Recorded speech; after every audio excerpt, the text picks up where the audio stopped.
years. And in the beginning,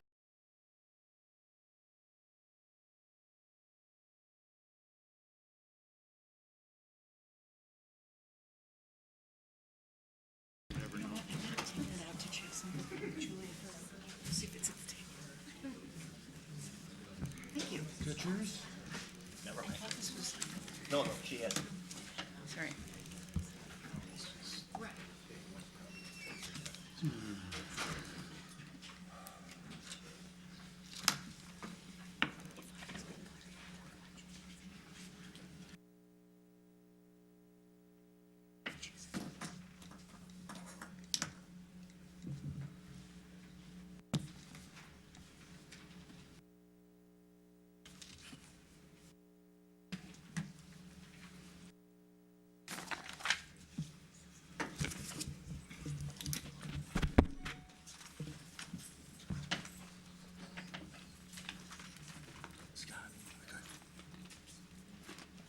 Good evening, everyone. Thank you for coming to our board meeting tonight. Could we all rise for the Pledge of Allegiance?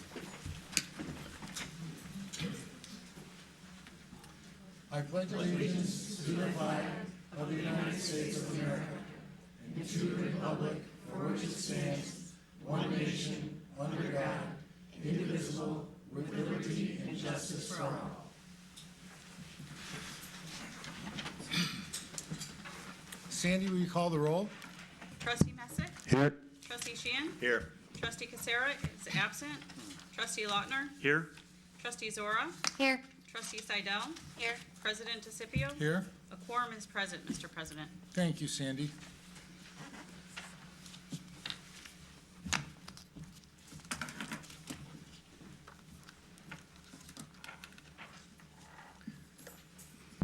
And again, good evening, everyone. First item on our agenda is the presentation to a graduating youth commissioner. For those of you that are not aware, we have a youth commission where we have students that are interested come and become part of this commission that reviews the board agenda the night before. So on a Monday night, they go through our agenda, they discuss the topics that will come before the board, and then I'll usually ask them what the opinion of the commission was. They're very intelligent young people, and hopefully someday we'll see them up at the dais here. And tonight it gives me privilege and an honor to bring up a young man who has been on the Youth Commission, who's a staple of our community. His father and his family are wonderful people who have done a great job with Jack. Jack has been on the commission for 3 years. Jack, why don't you come up here, please? Jack.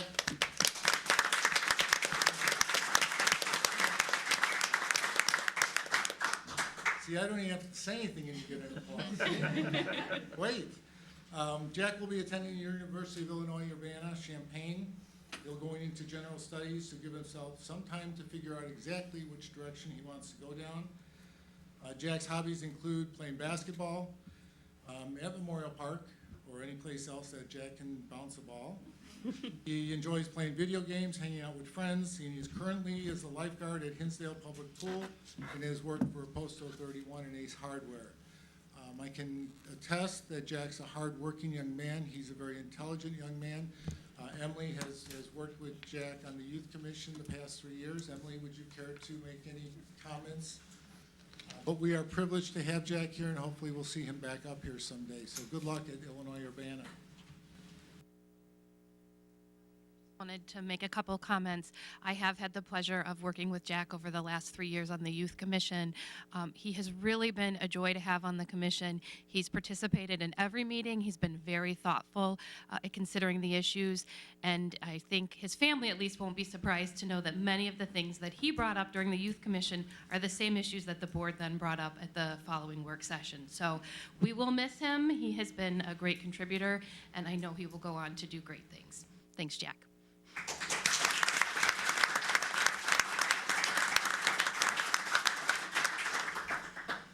So Jack, on behalf of the village board and staff, we are going to present you with your nameplate.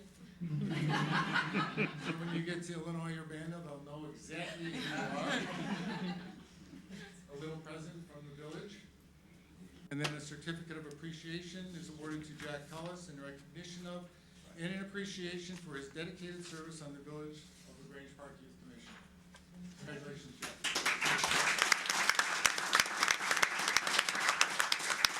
just wanted to say thank you to the board for having me for these past 4 years, and I use everything that I've learned in my future at U of I and beyond. Thank you.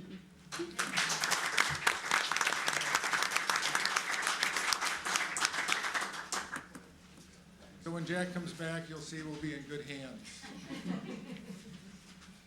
Okay, the next privilege I have is to the recognition of Amy Dow Watkins, the Grange Park Sustainability Commission Green Spotlight Household Award recipient. Amy, would you please come up? With Amy is Christy Grimm, who's the chair of our Sustainability Commission. Well, the Grange Park Sustainability Commission chose resident Amy Dow Watkins as the recipient of its Green Spotlight Household Award. The award is to be given to a Grange Park resident or organization that follows admirable sustainable practices. Dow Watkins has been a resident of LaGrange Park for 18 years. She embraces sustainable living in a multitude of ways. Of course, recycling is a big part of her sustainable practices. She pays attention to what items can be recycled and follows best practices for recycling items that are not as easily recycled, such as styrofoam, electronics, and plastic bags. Other ways Amy practices sustainable living is by using reusable containers for school lunches instead of plastic baggies, shopping at thrift stores, and garage sales instead of always buying brand new, and using reusable bags for grocery shopping. Additionally, Amy, the natural world holds a particular draw, and the family yard is a model of a sustainable effort. The most we do toward the goal of sustainability is probably in our yard, she says. Not using chemicals, not cutting everything back in the fall so that there is some cover left for creatures who need it. We love seeing birds and butterflies, so we plant in a way that invites and supports them. We have 6 varieties of milkweed and a variety of native plants interspersed with non-native to support pollinators and other wildlife. So you can see this is pretty well thought out. According to Amy, her yard isn't a classic suburban yard, and it's not everyone's version of beauty, but it brings joy to her and her family. She says, I am delighted when I'm in the yard and get a chance to show a monarch caterpillar to a neighbor or point out a hummingbird to someone walking by. Amy received the Green Spotlight Household Award outdoor sign, which she may display in her yard for the next 4 months. So I'm going to introduce Krista Grimm, who's the chair of this committee. We're very pleased. As you know, the Sustainability Commission is a very hard commission. They work extremely hard to sustain our environment and our community. They've done a lot of things and gotten a lot of awards. So it's justified here that they're giving this award to Amy because she practices what the commission preaches. Krista? The Sustainability Commission established this award to recognize residents that undertake and implement exemplary sustainable practices. And we were very pleased to learn about everything that Amy's doing. And we're very happy to award her this, to have her be the 2nd award winner in the village. So thank you, Amy. Thank you.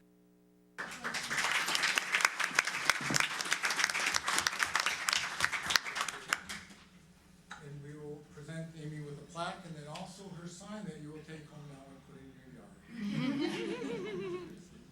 Nice. Picture with the sign. I think your husband's here, isn't he? I'll carry it.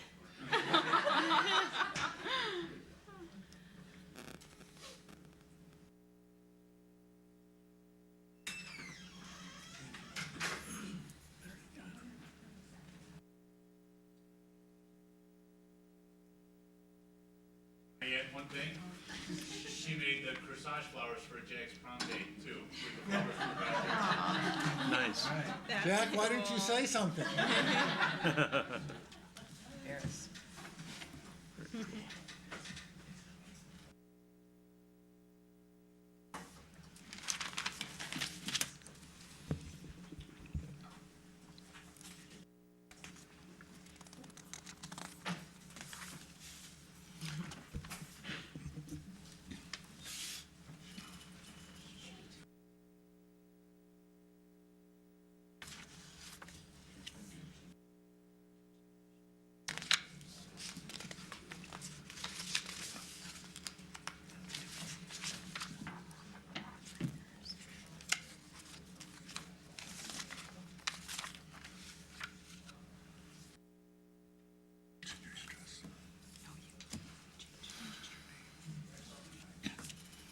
Okay, next up on our agenda is public participation.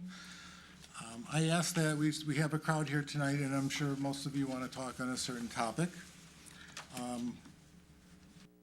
So this will be on agenda-related items only.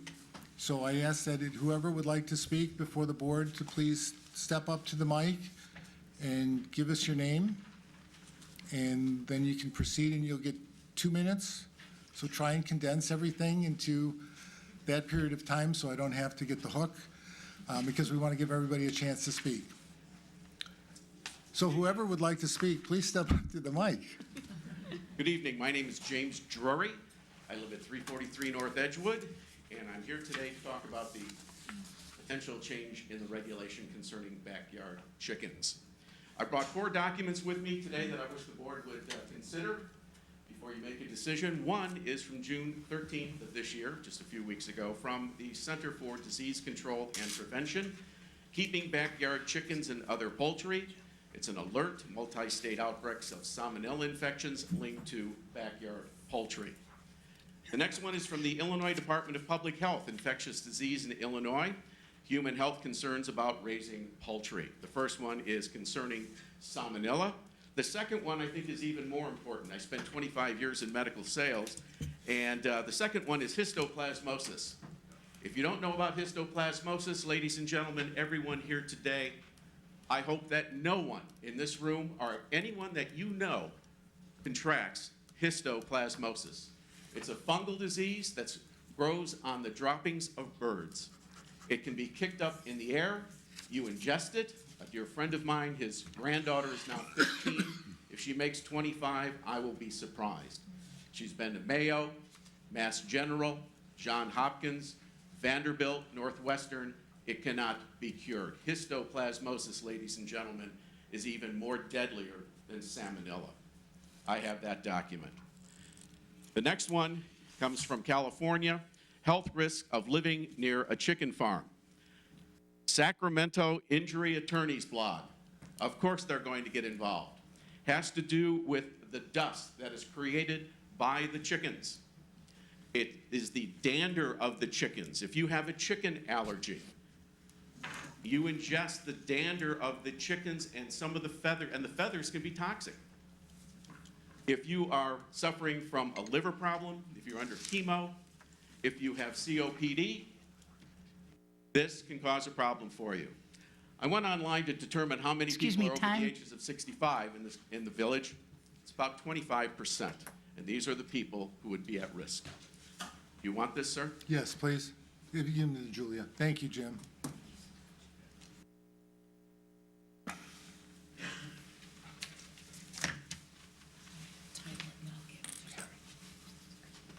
Hi, my name is Mark Washburn, and I live at 1408 Robin Hood in Grange Park. Also here to talk about the chickens. I think some of this stuff was already addressed here, but a few other things. Chickens are obviously noisy. Their droppings are odorous. The dust created is a definite health hazard to human lungs. Also attraction of mice and rodents because of the chicken feed. They attract natural predators, which you already have a problem with around here. Raccoons, coyotes, foxes, skunks, hawks will all be attracted to chickens, chicken coops and chickens. They require daily maintenance consisting of collection, scooping of droppings, and raking around to discourage the rodents and rodents from moving in. Additionally, vacation coverage is necessary to tend to those chickens, so people cannot leave the chickens unattended. They need to be taken care of daily. Chickens are vulnerable to parasites and respiratory diseases again. Egg production declines as they grow older. They'll need to decide, what to do with these chickens as they get older. Behavioral problems such as feather picking, again, will be a big problem. The feathers can carry a lot of disease. They'll be blown around the neighborhoods. I mean, we don't live in a rural area here. We're not on farms. We live next to each other. The houses are close by. We're all in close proximity. And we get these chickens with the dust and the feathers and everything else, and everybody's got allergies. I think it's going to be a big problem, especially with, like I said, we have coyotes running through our yard already. I mean, that's all we need is more. Consideration should be given to those as far as reduction in property values. real estate agents hesitate to show surrounding homes to prospective buyers and are discouraged. The buyers are discouraged, realizing they cannot control how well potential neighbors will clean and maintain and care for their chickens. People do not want to buy a home next to a chicken coop. If they wanted to, they would buy a home in a rural area. Time. It would be on a farm. This should not be a pro and con debate. We should really look at the fact that we don't live on farms here. Thank you, Mark. Thank you.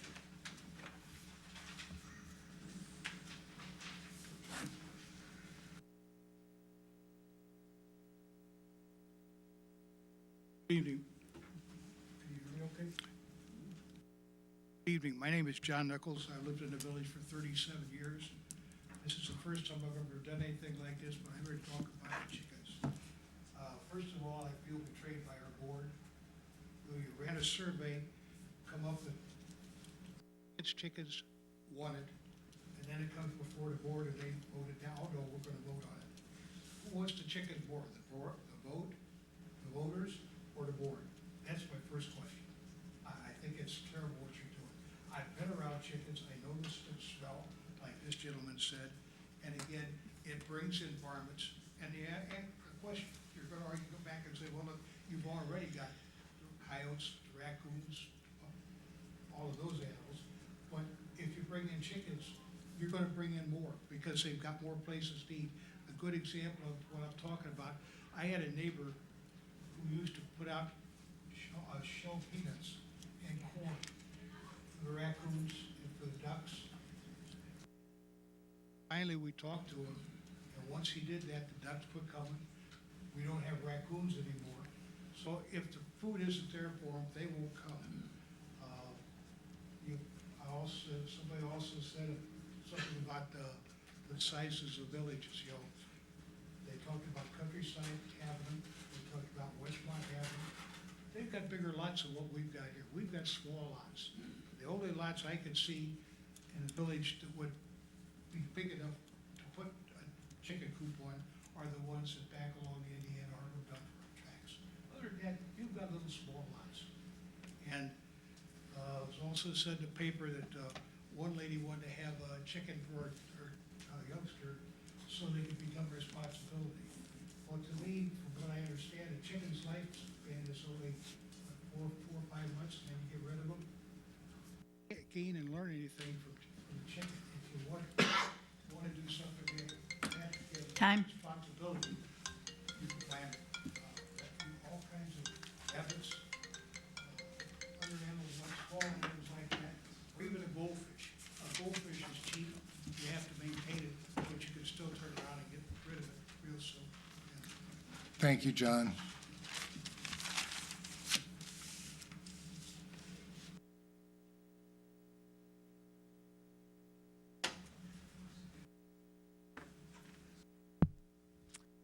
Hi, my name is Sue Jeffries.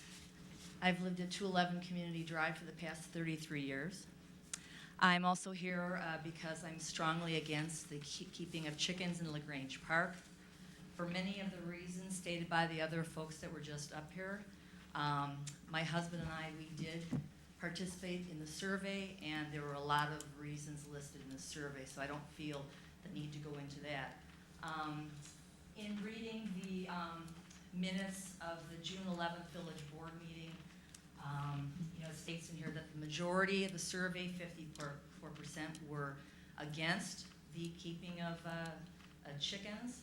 And it goes on to mention that if the village board desires to overturn our current ordinance, then staff would proceed with developing proposed regulations related to the keeping of backyard chickens for consideration at a later date. My feeling here is that if the majority has also already said that they're against it, then why would the village board proceed with discussions on it? So I am upset about that. And if anything, to be a more democratic way of doing this, perhaps it should be on a ballot for a vote for everyone in the village to participate in. And so I hope the village would consider this. Thank you very much. Thank you, Sue.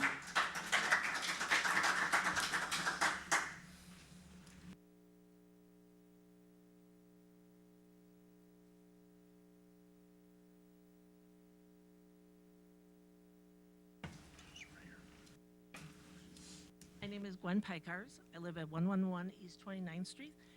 Resident, my husband and I, for 33 years here in the village.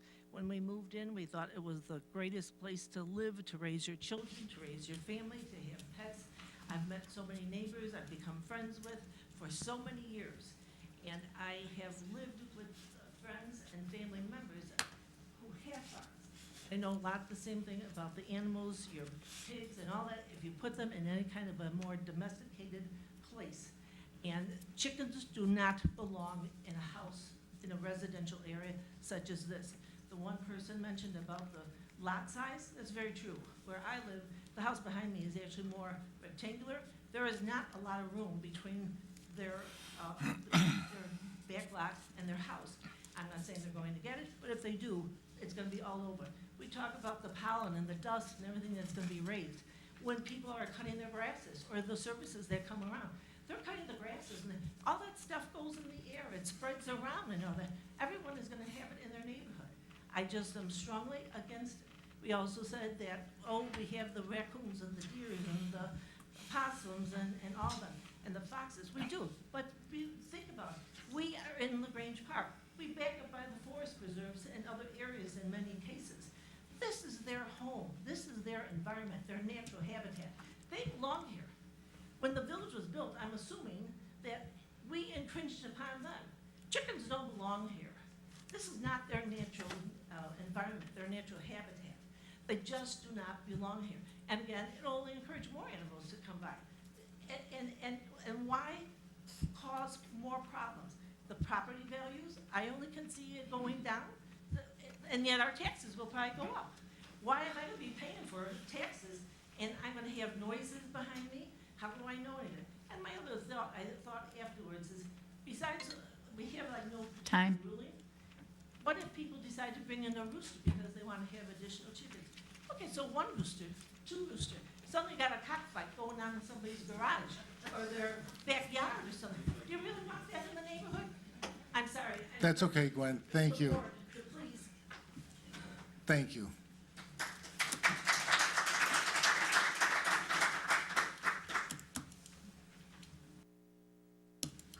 My name's Tim Velchek, and other than maybe a 4-year hiatus, I've been a 58-year resident of LaGrange Park. I live on the same block I grew up with my family, and I have brother-in-laws and mother-in-laws and my mom. We all live on the same block. And this chicken ordinance that's out there right now is really concerning to me. I've been in the food business all my life, and I would ask anybody in this room, how many people here have been to a poultry facility that manufactures poultry and harvests them? When you go to a facility like that, you have to wear a full suit with full face gear and headgear, so you're not ingesting any of the dust and any other types of airborne type things that come off of poultry. Okay, it's very dangerous. On top of, I have neighbors in our neighborhood right now that have a hard time maintaining their home, let alone maintaining a chicken coop or maintaining chickens. I have people that walk dogs in our neighborhood that don't clean up after their dogs, but yet now we're going to allow people to potentially have chickens in their backyard. Who's going to take care of them? I'm in line with what these folks have said about the safety dangers when it comes to the salmonella, those types of things, but I'm also extremely concerned about the value of my home. My home value has already declined because of things that are out of my control, such as taxes and things like that. Now we start bringing these types of things into our neighborhood, I guarantee you your home values will go down even further. Thank you, Tim. Anyone else care to address the board?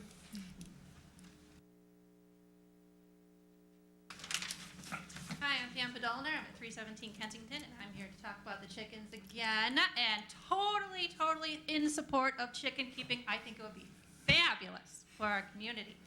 I wanted to thank you for your willingness and support to keep this discussion open after last time's meeting.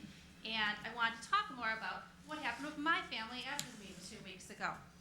An article was in the Chicago Tribune about it, and my family was named. And we had an outpouring of support, of comments, of just a lot of support coming to our family for coming here to keep talking about this and to keep the discussion up. And it was all from people in our community too, our friends, our neighbors, our next door neighbors. And they all said things like, I don't want to own chickens, but you would be a fabulous chicken over and you should be able to. And let's keep this discussion going. And can I come over and see your chickens when you have them? And that's how it was, over and over and over again. Just so much support from our community, from our neighborhood, where we live. Not everybody wants to get a chicken. Not everybody's going to go out to the pet store and come on home with a Rhode Island Red. They have a lot of responsibilities that go with them. And yeah, they have daily maintenance. Of course they do. They're your pet. And no one here wants to make their backyard into a maintenance facility or a chicken farm. If we look at places like Western Springs, which my husband's going to talk about with their policies, it's all there to keep your area looking nice, to keep your home nice, to keep your neighborhood nice. It hasn't affected any of these communities in a negative way. Grange Park, we want it to be innovative. We've got young families here. We like the environment. We like the youth. We don't like fear and hate. We want to keep chickens. We want to keep this discussion open. It's going to be great for our community. Thank you. Thank you, Pam.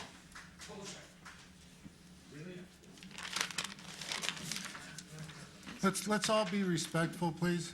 Yeah, I mean, what's kind of funny about this, we're sort of acting like we're the first community outside of like rural Illinois to think about having chickens. The city of Chicago allows chickens. Oak Park allows chickens. Both much smaller lots. So there's a lot. Sir. So a lot of this is kind of. Sir, could you please keep it? So Oak Park's got smaller lots. We've got bigger lots. Western Spring allows chickens. Why does Western Springs allow chickens? How do they allow chickens, right? Definitely higher property values, great place to live. How do they do it? Rules. There's rules. There's limits, right? So some of their rules. You have to have your chicken coop more than 10 feet away from your lot line. Now, let's say you have the sort of house, someone mentioned the sort of house where like there wouldn't be space for that. You don't get to have chickens. Not everyone gets to have chickens. Not everyone's gonna have chickens running around. We have rules, and that's how we're gonna make it work. I actually am totally in favor of a vote. I think that's totally fair. I don't know how small governments work, and I don't know how easy it is to pass these things. I think that's a great solution. That online surveys, not so much in terms of voting. We don't do American policy via online surveys. We shouldn't do village policy via online surveys where people can vote many times or other people don't know about it at all. But how do we do this? We do this with rules. Is it a big deal? Obviously not.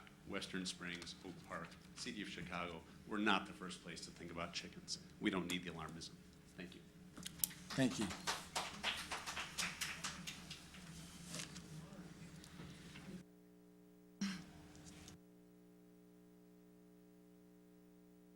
Lowry. I live on Community Drive in the Grange Park, and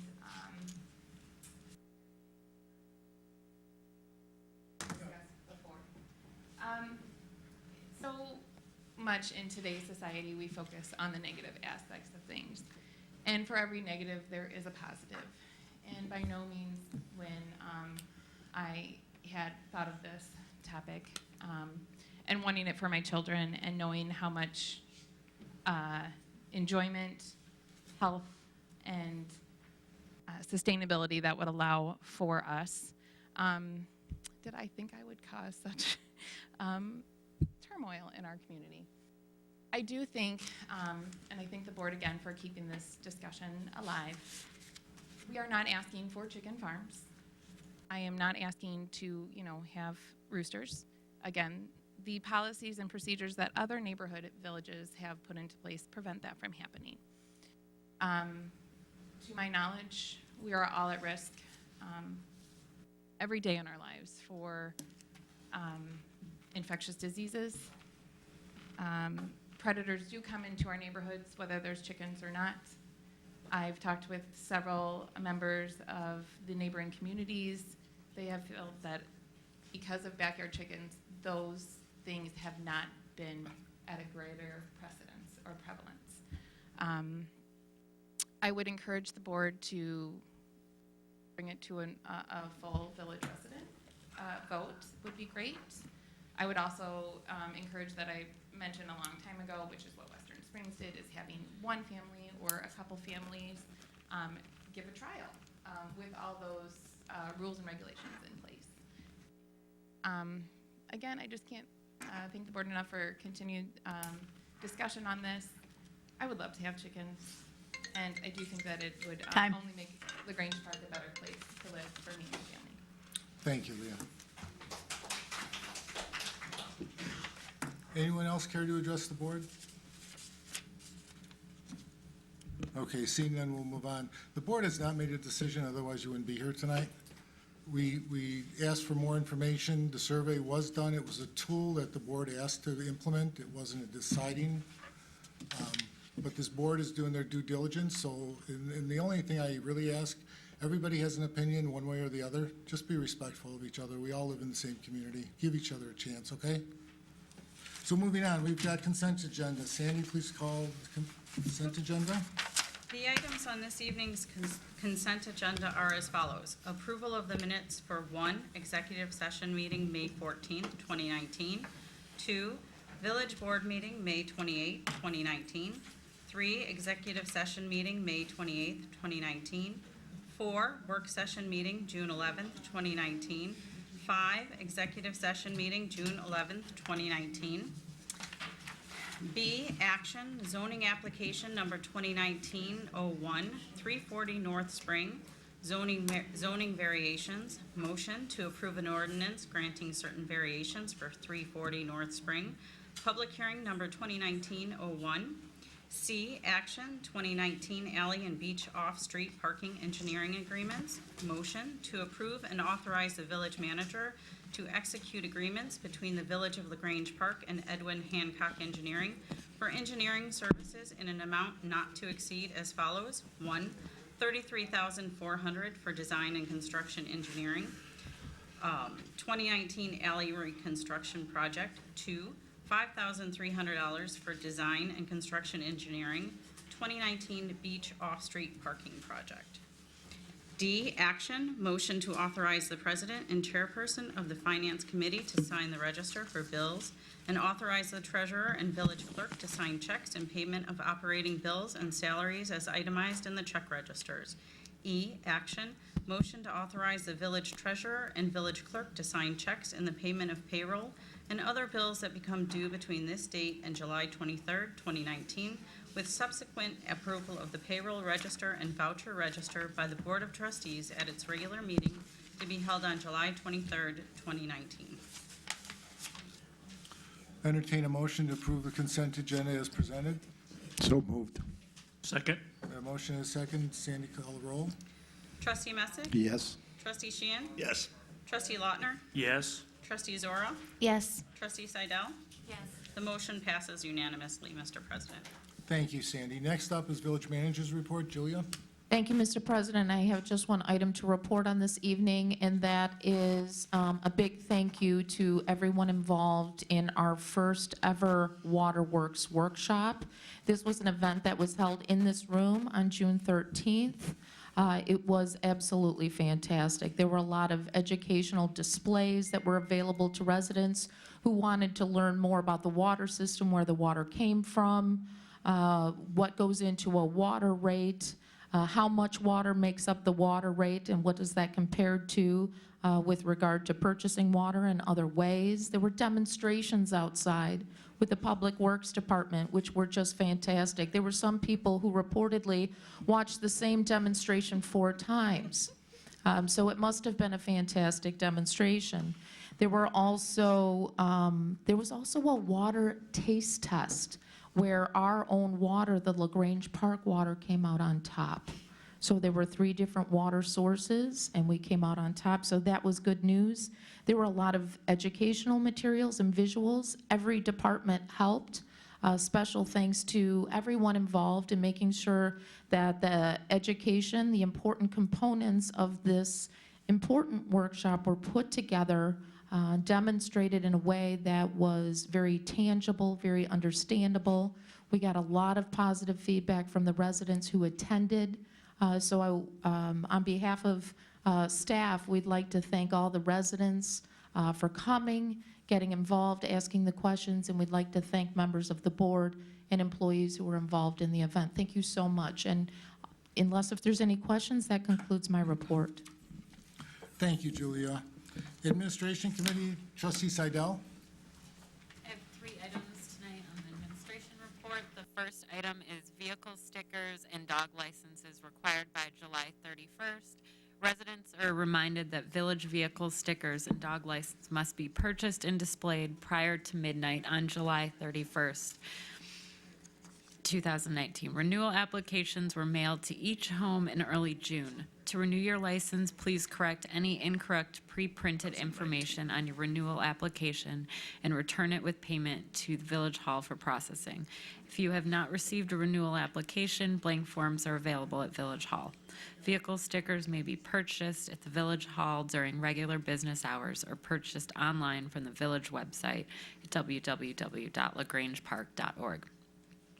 Village offices will be closed on Thursday, July 4th, and observant of Independence Day.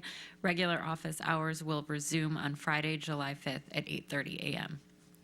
Sprinkler regulations reminder. Residents are reminded that the Village of LaGrange Park has sprinkler regulations that are in effect from May 15th to September 15th of each year. All residents bearing an odd number street address may use water for sprinkling lawns on days having an odd number calendar date. All residents bearing an even number street address may use water for sprinkling lawns on days having an even numbered calendar date. The village may impose stricter regulations to conserve water usage in the event of prolonged hot and dry weather or due to conditions that impact our ability to maintain adequate water pressure and supply. I have one additional item. Status update of keeping of chickens. General background: at the June 11th, 2019 Village Board work session, the Village Board reviewed the results of the backyard chicken survey and requested staff conduct additional research regarding potential regulations and impacts. Over the next few weeks, staff will review the ordinances, regulations, and permitting processes of Brookfield, North Riverside, and Western Springs. All 4 of these communities allow the keeping of backyard chickens and have lot sizes similar to LaGrange Park. Staff will also reach out to each of these communities to gain a better understanding of any challenges that may have arisen as a result of allowing chickens. Staff will also contact Cook County and the Department of Agriculture regarding potential health and pest concerns relating to the keeping of backyard chickens. The research findings will be presented to the Village Board at the July 23rd Village Board meeting. And there is no motion or action tonight, and that is all I have to report. Thank you, Amanda. This is not an action item tonight, so I'll take any comments if any board members want to make any comments. If not, we'll move on.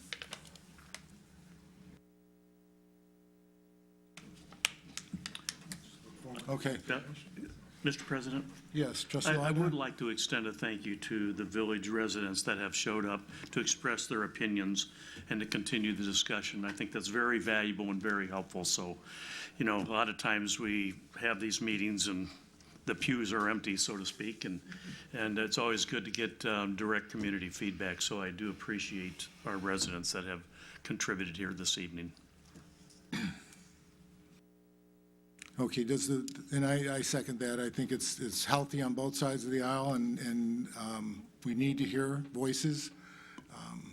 But again, I apologize for any disrespect during your comments. Anyone have any comments they'd like to pursue as far as staff direction, or just continue on with the July 23rd meeting? Everyone in agreement? So it will be an action item on the July 23rd agenda. Okay, folks, everybody understand what's happening here? Mr. President, one more thing to add. Trustee Lautner? Given the consensus of the board to continue working toward a July 23rd meeting, I'd like to extend appreciation to the staff. These things don't come easy. This takes a lot of time and effort. So we appreciate your efforts in pulling this information together so we can make a good decision. Great point, Trustee Lautner, and the staff is directed by the board, so thank you for all that you guys do. So if everyone's okay, July 23rd, we're going to discuss and take action on this item. So any comments you have that you may want to pursue or get to the board, please give them to Julie or the staff so we can have them available. Okay?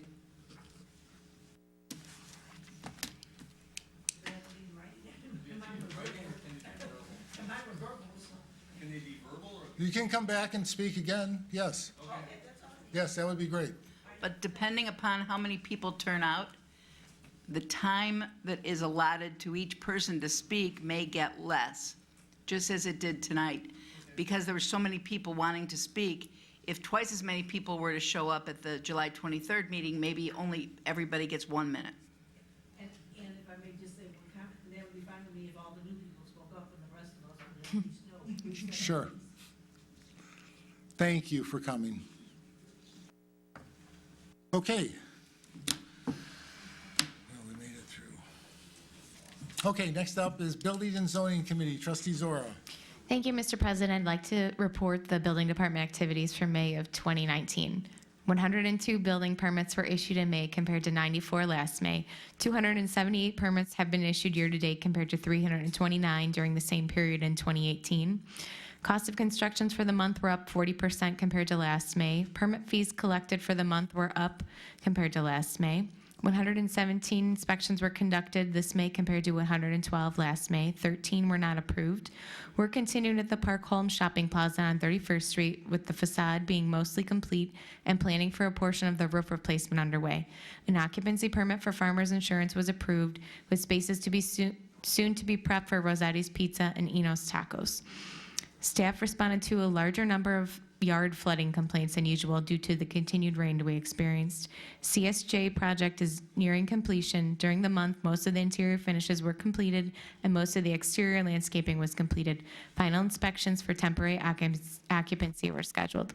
Homestead Apartments have continued making some upgrades to their property, including resurfacing a large section of their parking lot, upgrading electric to buildings, and scheduling roof replacement for 3 buildings. Dual Osco submitted a permit to replace the wooden fence along the eastern border of the property, which staff has been working on with management for nearly a year. Following some corrections to the size of a doorway installed, the new space at Huntington Learning Center was approved, with final fire and sprinkler testing taking place. And thank you, that's all I have. Thank you, Trustee Zora. Moving on, Engineering Capital Projects Committee, Trustee Casera is not here, so Trustee Messick, will you give the report, please? Yes, I will. Thank you, Mr. President. The Engineering Capital Project summary for May of 2019. Work on the 2019 street paving program has begun. The contractor, J. Narduli Concrete, started removing and replacing curb on the 700 to 800 blocks of Wyola and the 700 block of Spring. One school is out for summer. The focus of construction activities will shift to Jackson and Brewster. The roadway work on these streets will be completed prior to mid-August in order to minimize the disruption to the students and residents. All construction activities on the project, including landscape restoration, are expected to be completed late fall. Bids for the Raymond Avenue water main replacement project were publicly opened on May 7th. 7 firms submitted bids, and the low responsible bidder was Suburban General Construction Incorporated. At the May 28th Village Board meeting, a contract was awarded to Suburban General Construction, the amount of $845,345. Work on the project is anticipated to begin in mid-June. Major construction activities in front of St. Louis de Marillac and Brook Park schools are expected to be completed mid-August. The balance of the work will be completed by mid-September, with landscape restoration occurring when weather conditions moderate. As has been previously reported, the final documentation process for the Harding Avenue and Sherwood Roads resurfacing projects continue. All documents and material inspection reports have been submitted to the Illinois Department of Transportation for their review and processing. Preliminary work on the 2019 sewer repair project has begun. Unique Plumbing Company Incorporated will be completing the contracted repairs during June. This project consists of repair work that was identified through the 2019 sewer cleaning and televising program and is being done in advance of the 2019 street paving program.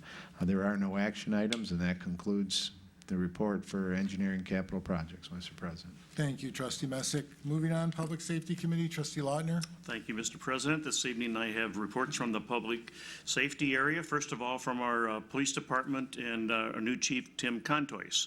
Total number of crimes this year are slightly higher than last year. At this time, with 129 reported this year compared to 105 last year. Traffic enforcement is at 2,007 total tickets issued through May of 2019. Our overall police activity is slightly lower to last year, with 3,536 total incidents reported through the end of May 2019. as compared to 3,874 total incidents through May of 2018. We have our new probationary police officer, Antonio Garcia, that started the Cook County Sheriff's Police Academy on May 6th, and his graduation date is set for August 23rd. Bronte Baum was hired as our new Secretary of the Chief of Police, and her start date was May 22nd. Welcome, Bronte. All sworn police department staff attended an 8-hour mandatory sexual assault training class held in Western Springs on May 28th and May 29th. And as a friendly reminder to all of our village residents about securing one's personal property at all times, please lock your vehicles and your residences, especially during overnight hours. If you are going on vacation, please come into the LaGrange Park Police Department between the hours of 8:30 a.m. through 5 p.m., Monday through Friday, and fill out a vacation watch card. When you return home, please come into the police department to sign the vacation watch card and let us know that you are home, and you will see the times that your house was checked on by the officers. From the fire department area in Chief Magos for the month of May 2019. EMS incidents this month were 120. There have been 592 year-to-date as compared to 669 year-to-date in 2018. Fire and rescue incidents this month were at 50. There have been a total of 247 year-to-date incidents compared to 194 year-to-date in 2018. And as was acknowledged a little bit earlier this evening in the past correspondence in our packets, 20 years ago this past May 4th, Chief Arthur Bucky Tullis died in the line of duty when he suffered a heart attack during a response to a fire alarm activation at Bethlehem Woods. A small remembrance ceremony was held at Fire Station 2 in his honor. On May 18th, the fire department hosted the Mavis Division 10 Hazardous Materials Response Team Incident Drill, which took place at Delariers, Inc. at 1245 Barnesdale Road. Personnel provided EMS coverage for the Run for the 102 Run for the Roses event. Candidates Marissa McDermott and Charlie Porter graduated from COD's Fire Academy. At a home fire sprinkler day event this month, the fire department and village were recognized for our various efforts in fire sprinkler code adoption and promoting the life safety benefits that residential fire sprinklers provide.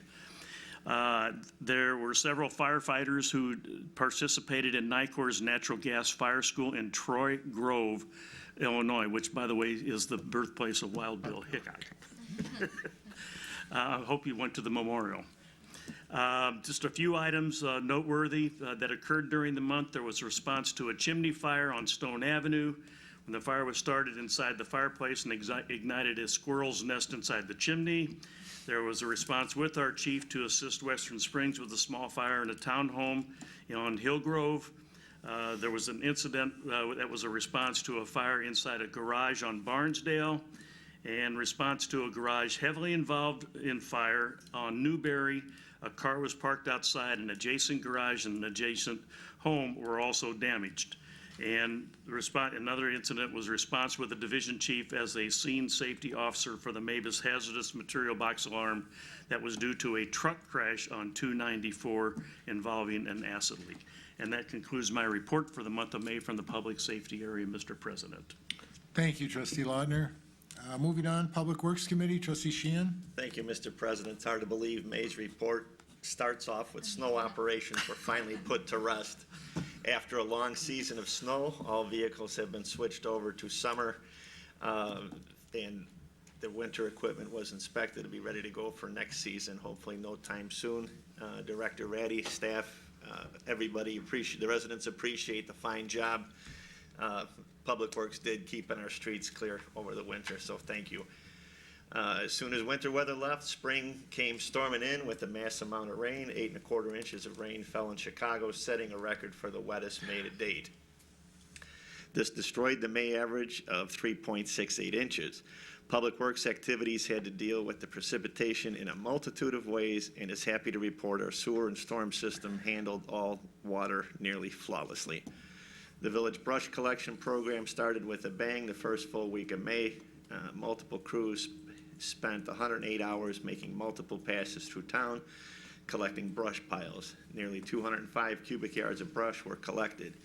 53 hours were spent filling potholes and patching water excavations, with approximately 6 tons of asphalt being used. 77 day shift hours were spent on buildings and grounds maintenance around Public Works Facility, Village Hall, and along 31st Street. Street sweeping continued, spending 59 day shift hours cleaning 157 miles of roadway. 35 yards of debris were collected, making multiple passes through town. Tree maintenance in May spent 37 hours inspecting, trimming, and removing dead or hazardous trees. Trees were delivered at the end of May to Public Works for this season's spring planting.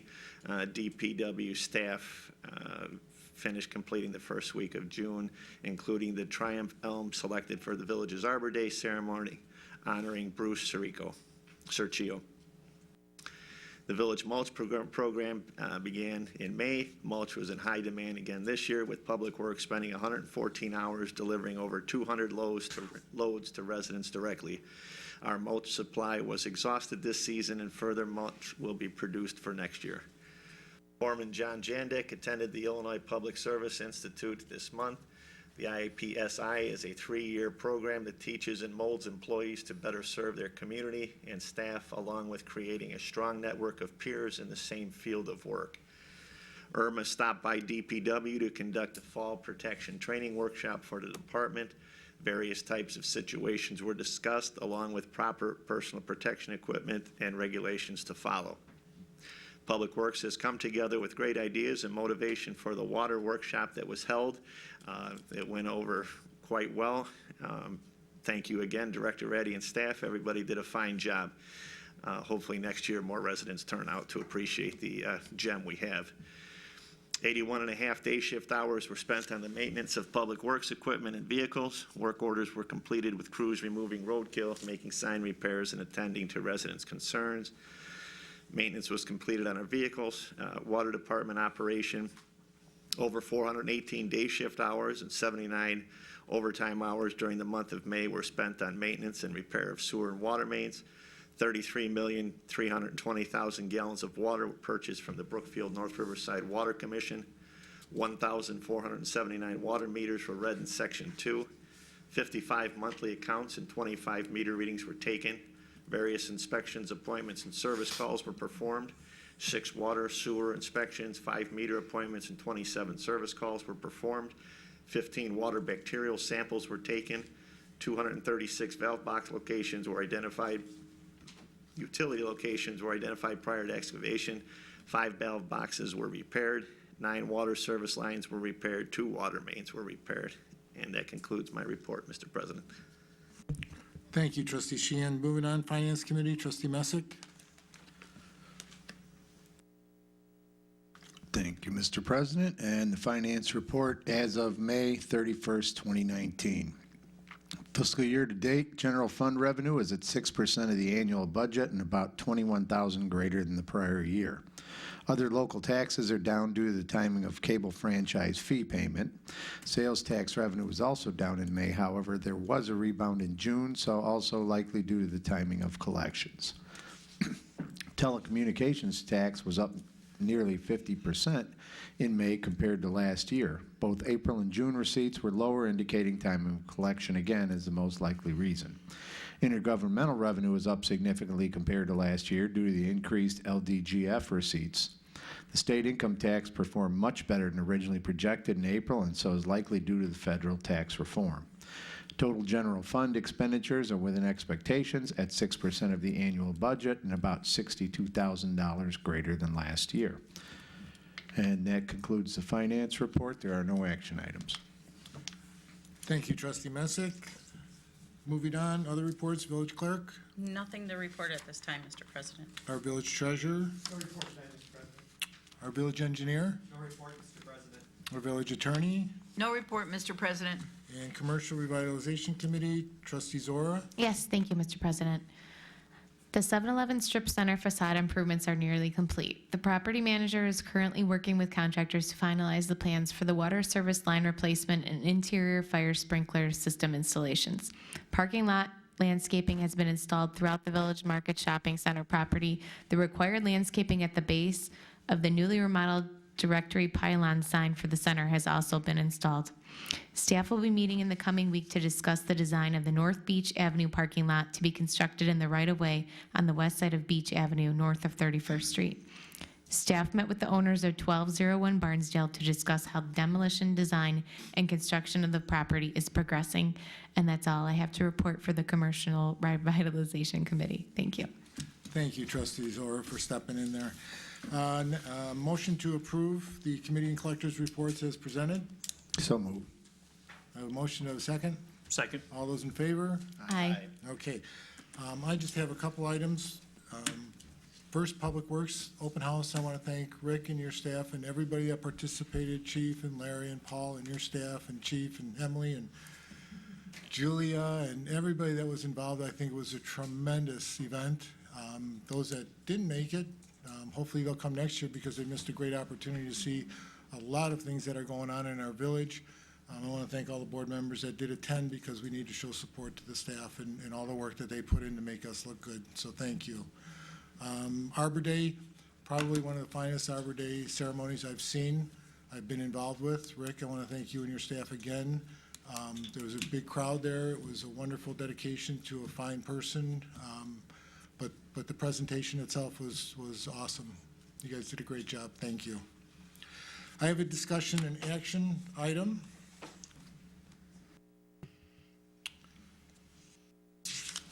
To seek village board approval for the appointment of Megan Quire to fill in the vacant village clerk position. With Amanda Seidel's election to the village board, the village has an immediate vacancy to fill for village clerk.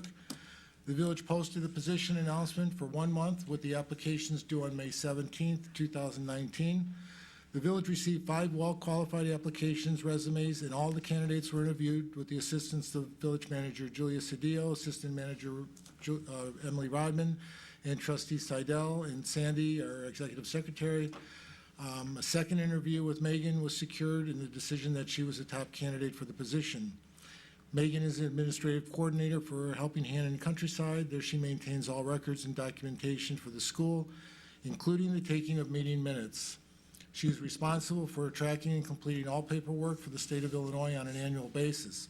Prior to her current position, Megan was a testing service specialist and before that an 8th grade teacher. Megan has a bachelor's degree in English, Literature, and Communications from Elmhurst College and is a graduate of Lyons Township High School. She is proficient in Microsoft Word, Excel, Outlook, and PowerPoint. Megan is energetic, thoughtful, positive, and compassionate and embodies customer service. She is enthusiastic about learning and is looking forward to serving as our next village clerk. Having been involved with the interviews, I have to say that we have the most qualified and an excellent candidate. Megan is a longtime resident of LaGrange Park, and we will be very, very well served by Megan serving as the village clerk. So with that, I'd like to have a motion to appoint Megan Quias to serve as village clerk for the remaining term that expires 2021. I'd like to make a motion to appoint Megan Cooey to serve as village clerk for the remaining term that expires 2021. Second. I have a motion and a second. Any discussion? Seeing none, Sandy, will you call the roll? Trustee Messick. Yes. Trustee Sheehan. Yes. Trustee Lautner. Yes. Trustee Zora. Yes. Trustee Seidel. Yes. The motion passes unanimously, Mr. President. So Sandy, would you please do the honor of swearing Megan in?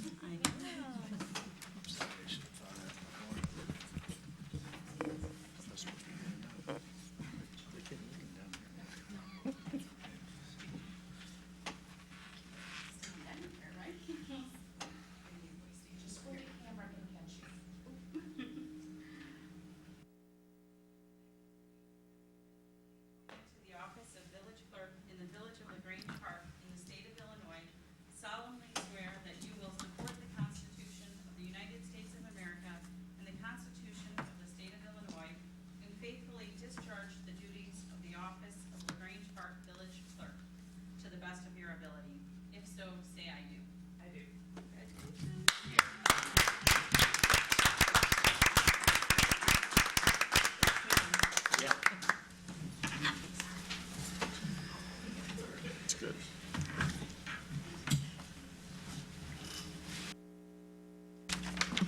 Megan, it's going to be a privilege to serve with you. If you would like to say a few words. I know I'm putting you on the spot here. No, just thank you very much for having me. And like you said, I have been here pretty much my whole life, almost, I would say 39 years, other than a year away when I was in school. And I'm just excited to be here. So thank you. Thank you, Megan. Okay, public participation. Seeing none. Any new business? Motion to adjourn. So moved. All those in favor? Aye. All those opposed? Meeting adjourned. Megan, congratulations. Thank you, guys. Thank you so much. I'm excited. Where are you going? Vegas. Oh, yeah. I know. What am I right for? This is a guy's trip where you take me away. Thank you. Thank you. Thank you. For doing that. Did he give you a lip? Did he give you a lip? Night, Ro. All the frogs and all the lizards, telling tales of droughts and blizzards.